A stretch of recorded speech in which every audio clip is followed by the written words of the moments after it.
and memorial oration, which is an annual feature, is being organized by two organizations, Dr. A.Aziz Foundation and the All Ceylon YMA Conference. I have now pleasure in inviting Mr. Khalid Farooq, President of the Dr. A.Aziz Foundation, to address the gathering. Respected ulama, our guest speaker of Tanzania, Mr. Ahmed Sharif, National President of the All Ceylon YMA Conference, Mr. Kristi Marika, Principal of Kழகத College, members of the Diplomatic Corps, Mr. Ali Aziz and members of the Marhum Aziz family, distinguished invitees, ladies and gentlemen.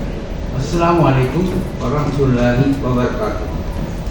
It gives me great pleasure to welcome you all to the annual Dr. A.எம Aziz commemoration and memorial oration. We are gathered here today to commemorate the death anniversary of Dr. A.எம Aziz, and we have in our midst a learned scholar, Dr. B.A. Hussein Mia, Fulbright Professor and Professor Scholar in Residence, Florida International University, and former Professor in History, University of Brunei. He will deliver the oration on the subject of Muslims and education in search of excellence. Dr. Aziz was the foremost Muslim educationist, having the distinction of being the first Muslim civil servant, having excelled in the field of administration. Dr. Aziz took over as principal of Kழகத College from Dr. T.B. Jaya. During his stewardship, Zaira excelled and flourished not only in the field of education but also in the sports and other extracurricular activities. He was also honoured being nominated as senator in the upper house of the Sri Lankan Parliament. Made is a national body, and it is known as the All Ceylon YMA Conference. And the present president is Mr. Amhar. Warahmatullahi wabarakatuh. It gives me great pleasure on behalf of the All Ceylon YMA Conference to welcome you all to the annual Dr. A.எம Aziz Memorial Oration.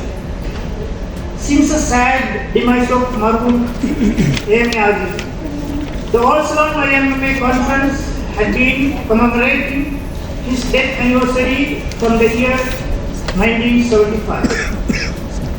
The first commemoration function was held under the chairmanship of Mr. M.I.M. Hussain, District Judge, with Mr.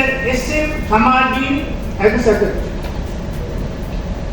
After the formation of the Dr. A.எம Aziz Foundation, the YMMA collaborated with the Dr. A.எம Aziz Foundation in organizing the memorial oration. Before I invite our chief guest for today, Dr. Hussein Mia, I would like to give a brief introduction about his achievements. Dr. Bacha Mia Abdul Hussein Mia, a Bachelor of Education Honours, BA Honours, PhD, is a noted South Asian historian with an academic focus on Brunei history and Sri Lankan Malay cultural heritage.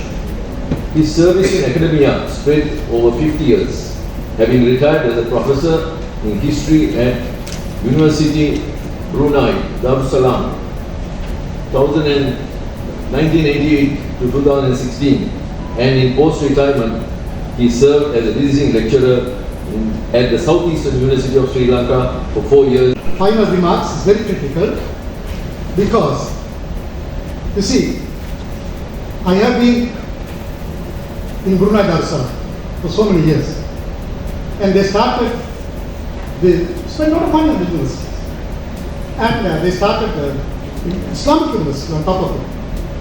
So, again, there was a big gathering, not like this, full. The Vice Chancellor was releasing a book. What is the book? Islamic Marriages, Marriage in Islam. Oh my God, when I went through that, that's nothing. Al-Quran, translation.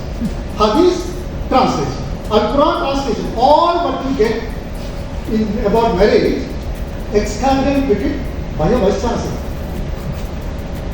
So, after a speech, and I can't just bear during the evening time, I said, sir, that, I call doctor, what are you trying to tell me about? Yes, what's your problem, he asked me. No, you are not saying anything about marriage. There are a lot of questions about inheritance, psychological issues, divorce. You are not talking anything about it. But you are just telling, this is Quran said Islam, this is Quran Hadith says about marriage. Then you know what he said? Shocking. You can't say anything beyond this. My job will go on. My job will go. Because you start thinking and trying to input something into that, the job will go. I understand what it means. Today, I will come to the first point, what happened to a great Turkish scholar. In other words, in Muslim education, if we go beyond and try to put your self-knowledge, sometimes it works, sometimes it doesn't work. Why? Because there is authority, there is a priestship, they all cohort together. If they don't agree with your ideas don't go through. And this has been happening over and over again.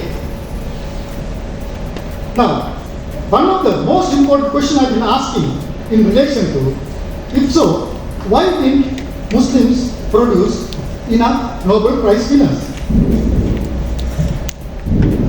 As you know, to my knowledge, there are only 4 science Nobel Prize winners.